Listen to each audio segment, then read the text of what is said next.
Good evening, I'm Paul Daniels, Superintendent of New Richmond Exempted Village Schools. I want to thank our community for being here tonight as we share our story around why we have placed a 1.25% earned income tax levy on the ballot to earn approximately $5.2 million for the school district. And I'm Brett Floyd. I am the new treasurer for the district, just starting on Wednesday this week, but a pleasure to be here and walk through the financial implications and how we got to that figure and how the earned income tax revenue will phase in over the course of the next 3 years to hit that $5.2 million. So our story is really several layers. For us, we look at this through the lens of the superintendent and treasurer are very different. From a superintendent's perspective, we have to have a strong partnership. The treasurer helps us finance our priorities and helps us innovate and make sure we live within the budget that is approved by the Board of Education. While we do look at our day-to-day expenses, we also look at our long-range planning. Where do we want to see the district be 3, 4, 5 years down the road? Those are our strategic priorities. Those can be academic and non-academic, as in capital building projects or maintaining our facilities. Looking for efficiencies. The district is always looking at efficiencies in terms of staffing and our spending and on the supplies and purchase services that we have. Obviously, we have to maintain the buildings we have, capital planning. There's an opportunity to generate revenue as well as shared services, looking at our expenses and sharing them with another entity.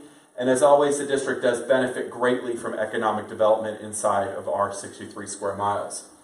This process is not without staff engagement, as well as engaging with you this evening, the community. And we always engage our elected officials. I will say that I've had the opportunity in the last 2 weeks to talk to Representative Byrd on several occasions. He is approachable, he is available, and he does listen to the implications of proposed legislation and its impact on the district. And then, as always, the whole picture is really collective financial stability. When budgets are strong and predictable, our educators can focus on student success rather than financial uncertainty. Financial uncertainty does create some bit of stress and lack of structure when it comes to thinking about what the future holds. How did we get here? So we are grateful to our community. In 2020, the district's community passed an operating levy for the first time since 1977. That is not the norm.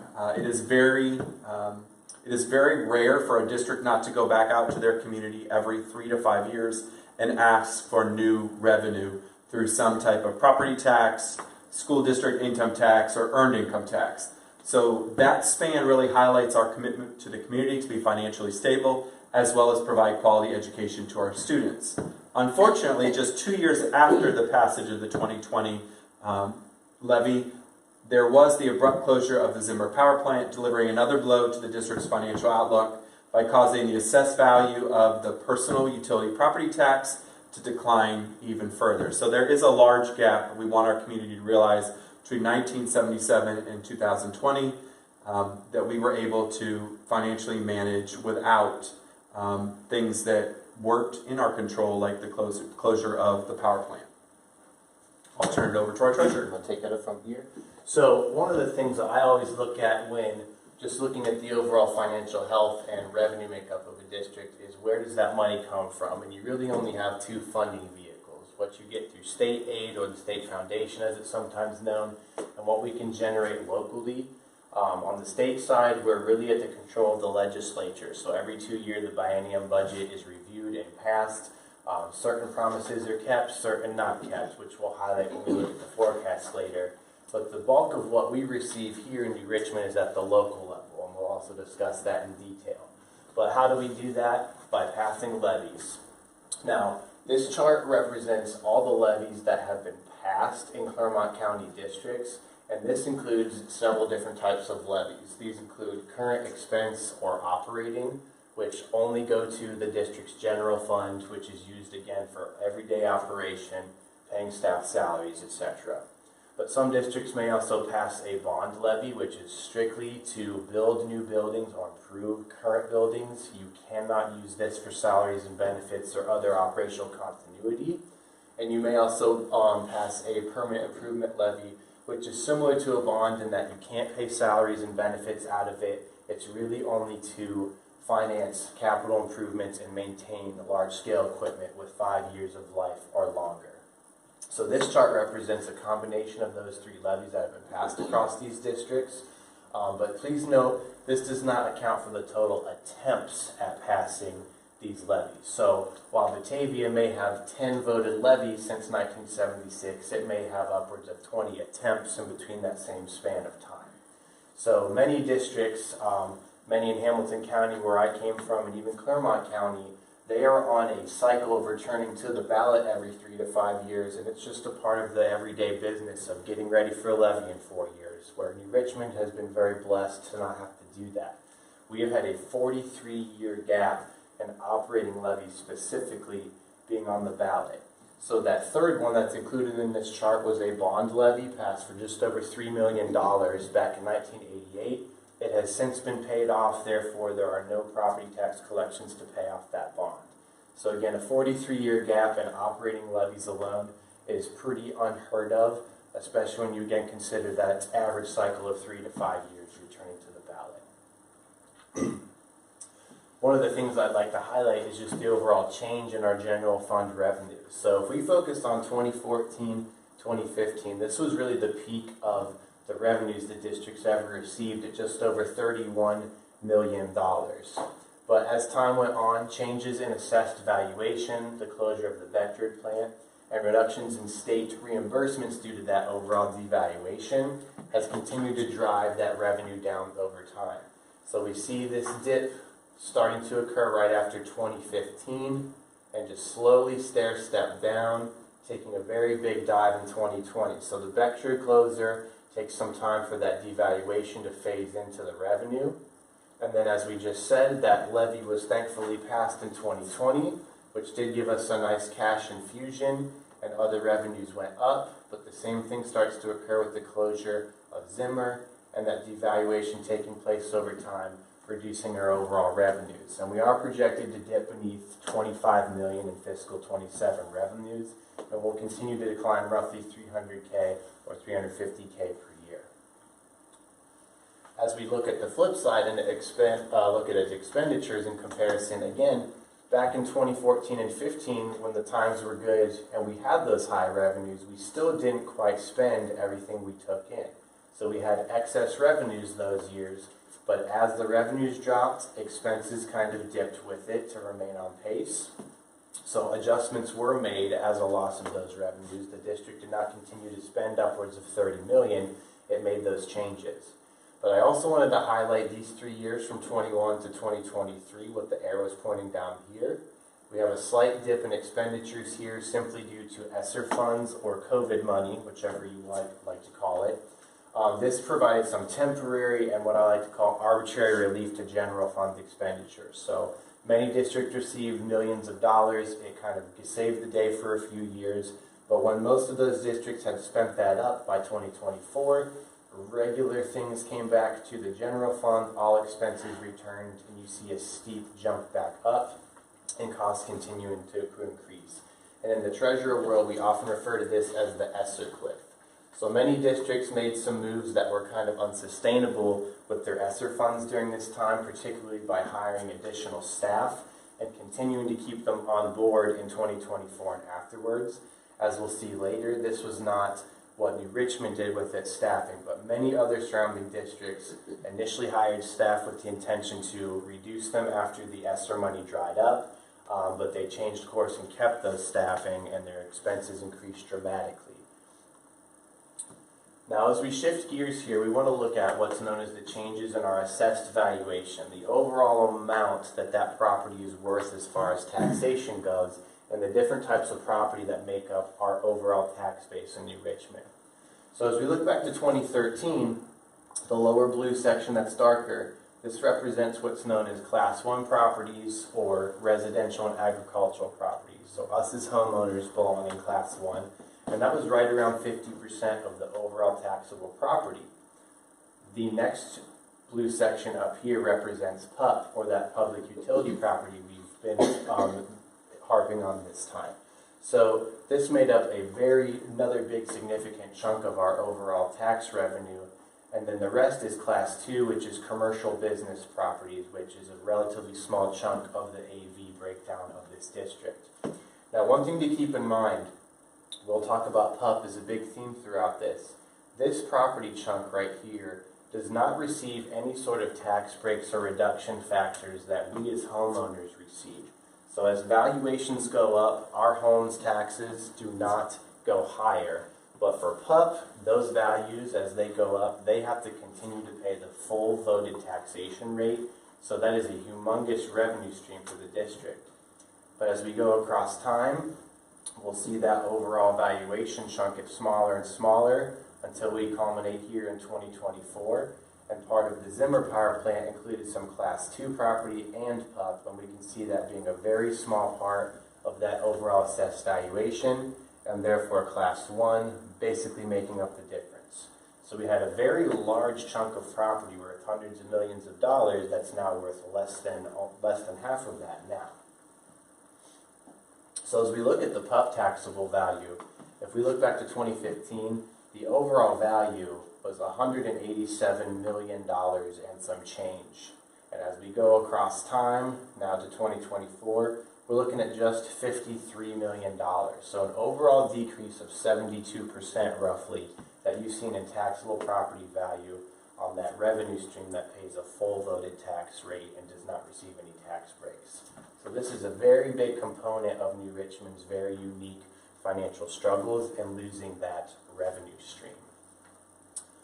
So without turning this into a full presentation on our forecast, we're really going to focus on the actual numbers that occurred for fiscal year 25 and how they compare to our projections for 26 in the short term. So our property tax revenue is going to be relatively similar to last year, but as you can see, we are going to take a dip in state aid here.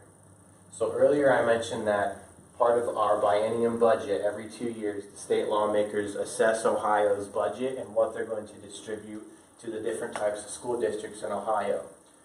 From fiscal 22, they said every 2 years we're going to increase our base cost projections by 4%. We're going to account for inflation and make sure districts are receiving revenue from us as a part of that.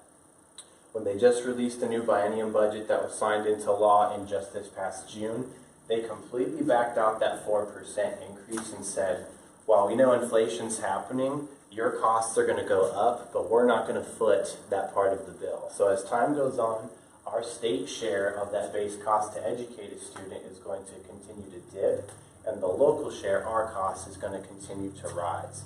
So an overall, between unrestricted and restricted grants and aid, is around a $700,000 loss from the state aid alone.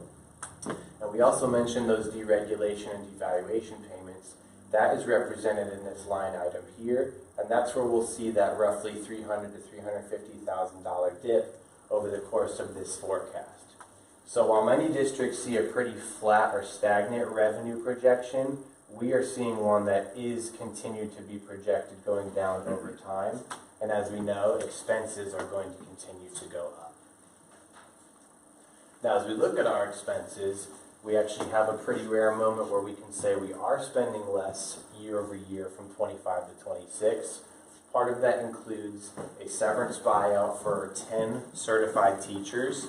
So we made a deal to pay $1 million across 3 years, so $300,000 roughly per year, to pay them out to get some of our higher salaried employees off the payroll, and those positions were not actually absorbed or replaced. So we had over $1 million in savings from salaries alone from those 10 staff members, and roughly $300,000 in benefit savings.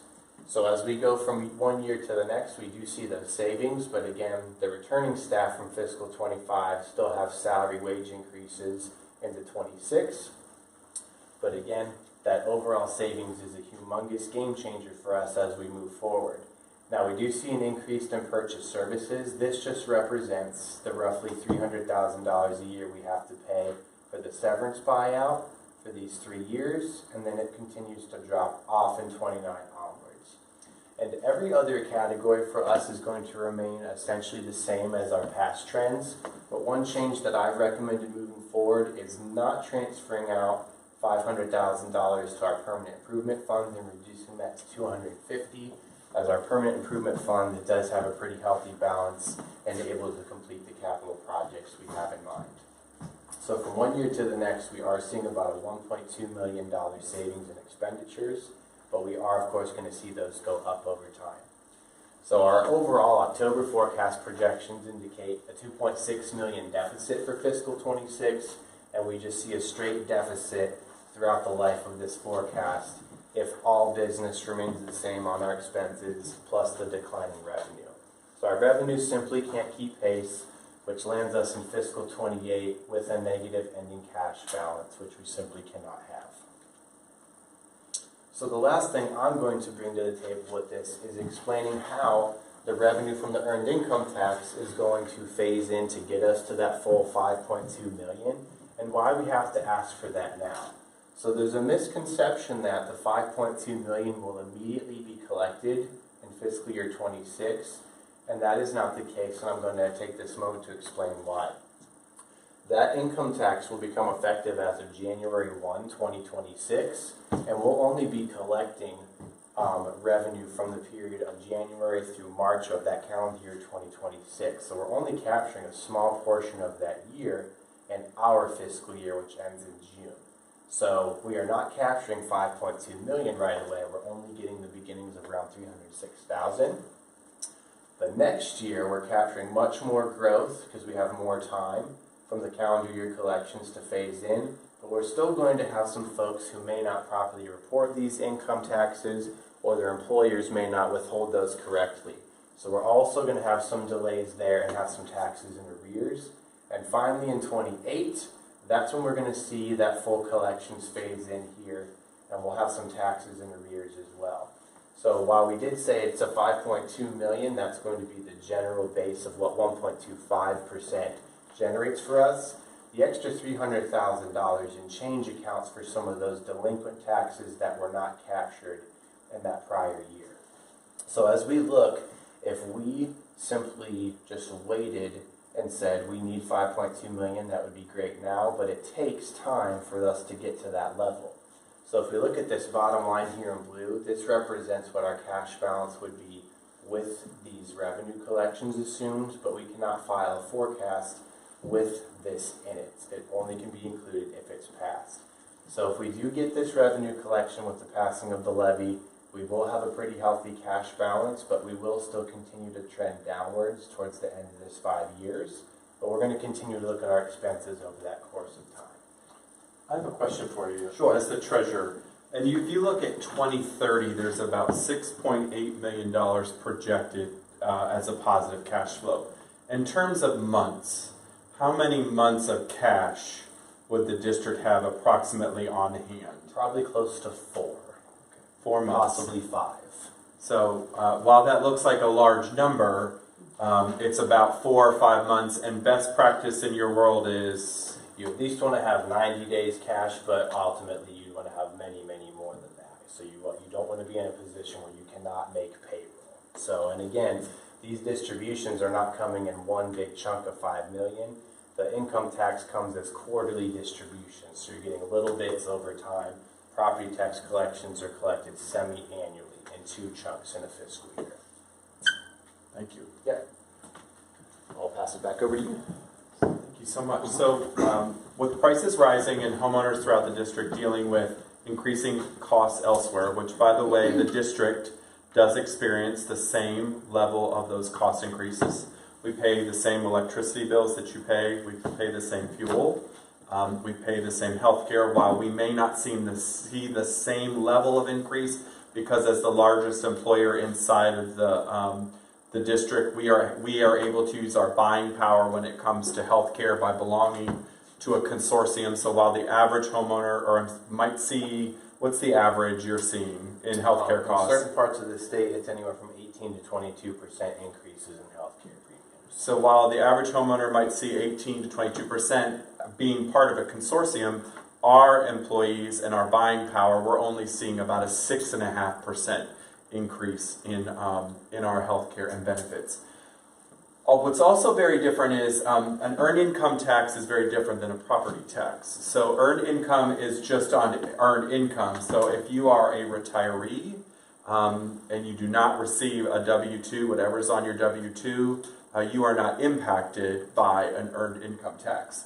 And so we took the step to provide adequate funding without looking at assessing all properties. And we know that we have homeowners in our community that are on that, I'm messing this up, so I have to go back and say it. What's it called when you, the homestead exemption? We probably shouldn't call it that. Yeah, I wouldn't go into All right. that right now. Just say we don't want to go back for a property tax. Yeah. All right. So we'll fix that. So with prices rising in homeowners throughout the district dealing with increasing costs elsewhere, the district does see those same costs in our operations, such as fuel, such as healthcare, and as well as electricity. We are the largest employer in the district, so we do see some buying power. And while the average homeowner might see a spike in insurance of between 15 and 18%, with our buying power, we're able to lower that to approximately 6.5%. An earned income tax levy would generate approximately $5.2 million annually, and as Mr. Floyd said, it will take those 3 years to phase in. We will still have to manage our spending. This is not going to be a major fix in terms of keeping us and allowing us to add positions, to increase costs. We are going to have to live within our budget and continue to look for efficiencies like we always do. And it is important to note that an earned income tax is only on the wages you earn. That's typically a W-2, and that's very different, and we'll talk about in a little bit, than what maybe a retiree could see, or someone that has a very large piece of agricultural property. So again, we will still need to keep our spending flat and continue to look for efficiencies. We will not be overfunding the district with this ask from our community. As stated, what's the difference between an earned income tax and an income tax? So school districts can ask for two types of income taxes: an income tax or an earned income tax. In an income tax, it's taxes applied to all income, which includes your salaries, wages, and tips. It also includes retirements, capital gains, unemployment, and more. What's in this black column is not what the district's asking for. The earned income tax applies only to your earned income. It includes your salaries, wages, and tips. It does not include retirement income, capital gains, unemployment, and more. Both of these taxes do grow with inflation, but it's important really to consider that if the economy should enter a recession, the district will see that recession happen in terms of what it collects from an earned income tax. So when times are normal, with normal growth, we will see normal growth with wages. When times of recession may occur, we will see our revenues dip as earned income dips. So again, this is very different than a property tax that is applied to all.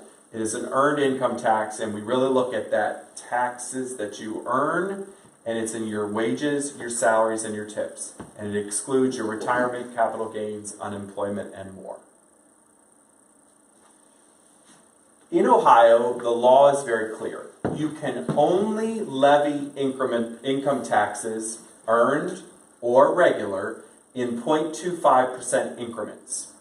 A 1.25% earned income tax will generate the amount needed to overcome the revenue losses to avoid future deficits. And as Mr. Floyd talked about, we're only looking at about 4 to 5 months of cash on hand, so we're not generating an overabundance of revenue. So with these 0.25 increments, we thought it would be helpful to share what that would generate for the district and to give a clear picture of why it was 1.25%. As you can see, a 0.5% only generates 2.1 million roughly, 0.75 is 3.12, and 1% does not cover the losses from the power plant and the deregulation on the utility property taxes. The 1.25 does cover all of those expenses. The district experiences, as we talked about, the same inflation as our community, fuel and electricity, and we've marked here We do know that there are some figures floating around that electricity is scheduled to grow between 25 and 30% in fiscal year 26, and we talked a little bit about health care. And Mr. Floyd did share as the treasurer that the state aid does continue to remain flat. We're not going to get an abundance of funding from the state. In fact, the state really never comes in and saves a district. If they do, you are given a loan that you need to pay back to the state. So the only way to fix our funding is to really rely on our local community to pass some type of revenue generation. So we work diligently, and I want to thank the team that was here prior to our arrival, our former treasurer, Matt Pritchard, as well as the entire administrative team and all of our staff. The district worked really hard to tighten its belt. And so we did talk a little bit about the severance package, and that severance package included one paraprofessional that was not replaced and 10 certified teaching positions, as well as purchase services, our technology coaches. Our total savings in fiscal year 2026 was $1.2 million. Our total savings for fiscal year 2027 is $2.5 million. Can you just talk a little bit what the difference between a calendar year is and a fiscal year? Yeah, so the calendar year just refers from literally January 1st through December 31st. So again, as we just go through the calendar, our fiscal year begins halfway through that. So we're kind of in two different snapshots in time. So the fiscal year starts July 1st and goes through June 30th. So I'm always living in two different points in time. I do want to share for any members of the general public, we do have the full savings report from the severance package, the employee buyout program, and we will actualize about $7 million in savings over 8 years from that incentive. So while some see that as bonuses, and we completely understand that is a question we've received quite a bit, we do know that our employees love the school district. They love to stay with us, but the longer that someone stays with us post being able to retire, the more it costs the district. So we were able to allow them to be exited with this severance package, which ultimately lowered our fiscal accountability in terms of what we had to pay in our salary and benefits. So again, the program costs us the next 3 years in payments, but overall, the savings that we will actualize are around $7 million, and that full report is available on our district FAQ. One of the things that we really want to be able to highlight is that you will see two lines on this graph. One is our enrollment, and that is the orange line, and our staffing is the blue line. We, as a district, have adjusted all the way back to around 2012 forward. As our enrollment declines, our staffing declines. And this does not include any of those 10 certified buyouts on this staffing for 2025. So this will actually grow. Our enrollment is flat, but our staffing will again, through those 11 positions that we were able to not replace, they will continue to see that our enrollment is flat and our staffing continues to decline. So when we talk about looking for efficiencies, that is part of this work. So as we look at our enrollment, as we look at maximizing class size, as we look at what is necessary and what is not, those changes have been reflected over time throughout this graph. And we do monitor staffing. We do look at our class sizes quite regularly. For our primary grades, our goal is to staff at 1 to 25. That's usually K1, 2, and 3. And then typically 4 and up is 4th through 12th grade. We look at 28 to 30 in each class. We do know if we look at our elementaries, for a great example, our Locust Corner second grade is 1 to 25. That is appropriate. That is what matches the recommendations from the state law. But while Monroe may have 21 in that same grade with 4 teachers, if we were to cut them to 3 teachers, they would be well over that 25. So we do look to staff and maximize at 25, but sometimes that's not possible. So you staff for what you need and what is required in state guidelines. So we're often asked, the second most popular question we are asked is, what will be required to cut in terms of if this does not pass? And I do want to share, these are not scare tactics, these are not threats, these are ideas. You will see that we are not going to make these in isolation.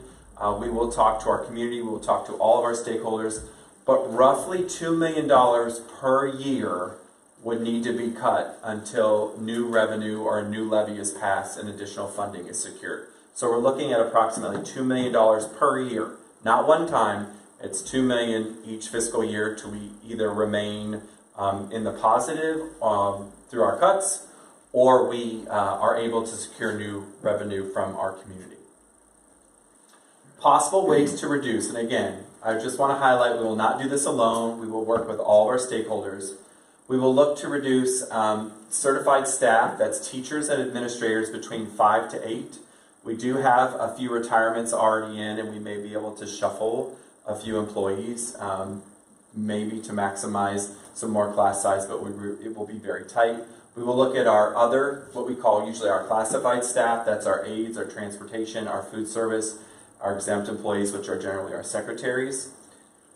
Transportation is always a hot button issue. The state minimum is 2 miles from your house to the school. You would not receive transportation, and no high school. The state does not reimburse the school district for high school transportation. So that is why generally it's usually one of the first things cut, because we don't get reimbursed. So it's not a base, it's not what we are required to do, it is something that we are able to do. All-day kindergarten, which is very painful for me as a superintendent, law is very clear, you only need to do half-day kindergarten, but in a state that very, very highly values the science of reading, early literacy, as well as the importance of play, exposure to art, music, and PE, but that is not something where we are required to have. We do have double blocks of ELA at New Richmond Middle School, so that might be a reduction of a few teachers there. They'll just get a single block. We will raise pay to participate. Currently it is $175 per sport with a $300 cap at the high school. It is $125 per sport and a $300 family cap at the middle school. So that would definitely be something that we would need to raise. We would reduce our mental health services, and we talked about purchase services. Those are our contracts. Those are the things that we buy to help support either teaching and learning or the student experience. And we could look at grade banded buildings. That's where maybe one of our elementaries is pre-K 2 and one of them is 3, 4, 5. But we would need to study that to see how much our transportation costs would increase to move kids across all 63 square miles. But again, want to emphasize, we will not do this alone. We will work with all our stakeholders. We keep hearing, what will you cut? What will you cut? We put some ideas up here, but these are not concrete. I'm going to take the baton back for this one here. So another thing we looked at in just evaluating overall expenses, the teacher salaries is usually one of the biggest metrics that districts use when we look at our salaries and benefits, because it's usually the highest number of staff that fit within that pocket. So as we look across Clermont County, New Richmond is right beneath the median as far as average salary is concerned, right at $64,000. So again, to think that we are overspending on what we're compensating our teachers, we're really right there in the middle.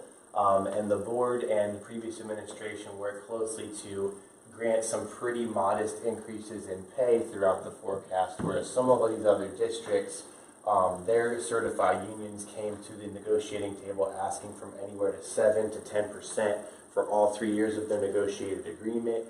New Richmond, I believe, settled on 2, then 2.5, and then 3% across 3 years, versus agreeing to some other districts where they had to bend and give in to 6, 7% across 3 years. So a cumulative 18% or so would not be something this district could afford. More so that 7.5 or so across 3 years is again a very modest increase and a little bit more in line with responsible expenditures as far as salaries for our staff is concerned.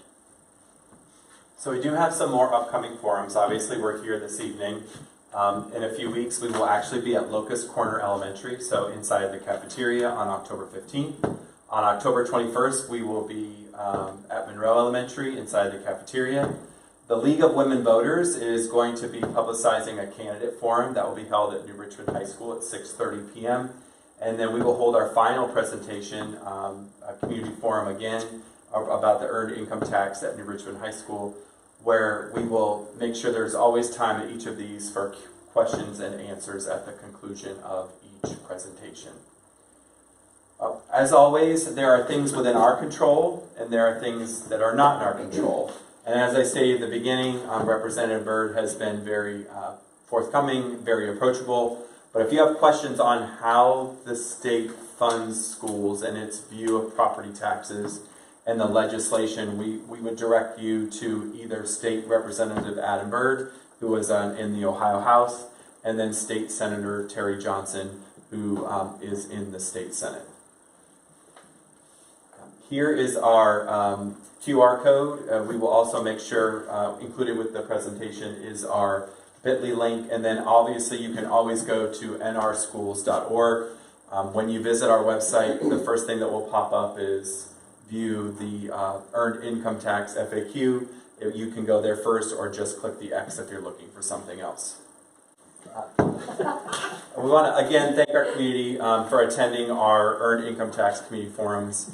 We want to also thank those that have reached out through our Google form and asked questions, and continue to look to our website, to the community forums, and contact our offices if you have specific questions. It's also important to note that we do have a earned income tax calculator on our website. If you are looking to see maybe how this affects you and your family, using your tax information from the previous year, you can input that and look to see how this will affect you or your family. So thank you again for your time. Thank you for your commitment to our schools, and thank you for your attention to learning about the district's financial future.